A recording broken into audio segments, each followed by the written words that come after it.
Welcome back, everyone, to STEM Your Future Model Rocket Step 3, attaching the fins to the body tube. So as you can see, we have our fins cut out, in this case made of balsa wood. And in the last video I showed you these as well we could use. They're made of a thin cardboard. Either type is fine, and the procedure is the same for attaching the fins. The whole key to this is having a jig. So this model rocket fin jig allows you to put your body tube in the center and then have 3 posts which are symmetrically around the body tube, and that allows for proper positioning of the fin when it's glued onto the body tube.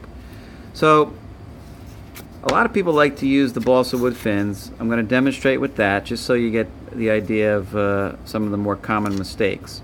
Now what I see in the past is people gluing their fins on like this, where the wood grain is actually vertical and it has a tendency to break. The fin will break along the grain of the wood. To avoid that, you take the end grain. This is the end grain, this is the face grain, this is the edge grain. You're going to be using the end grain to glue that as you're gluing edge to the body tube. So if you have this type of arrangement, the fin is considerably stronger, and that's the way it should be glued. In case you drop the rocket, the fin will stand a better chance of surviving if the rocket is dropped or it falls to the ground. The parachute doesn't open. There could be any host of reasons why you'd want a good strong fin glued onto that the right way.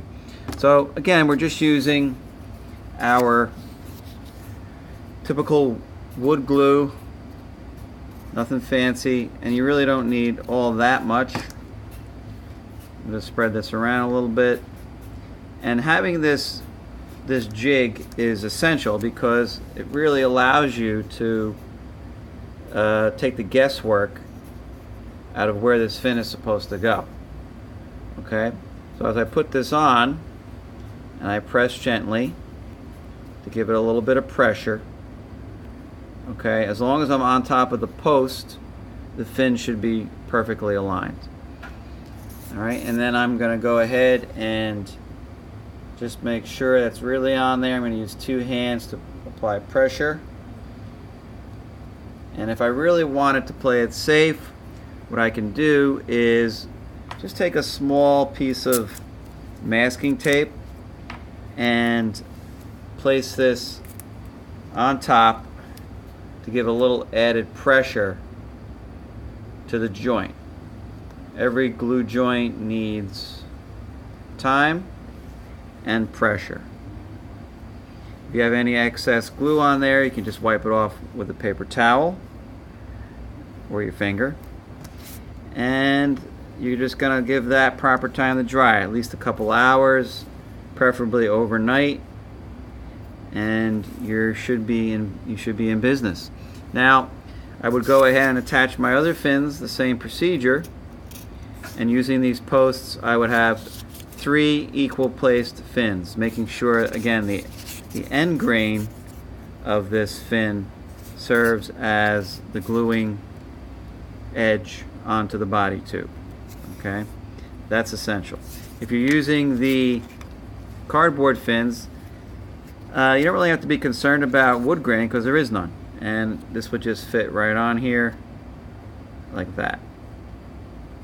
Okay, so that's step 3 on model rocket construction, attaching the fins using the jig on STEM Your Future. Stay tuned for step 4 of how to build a model rocket. So long now. Please subscribe.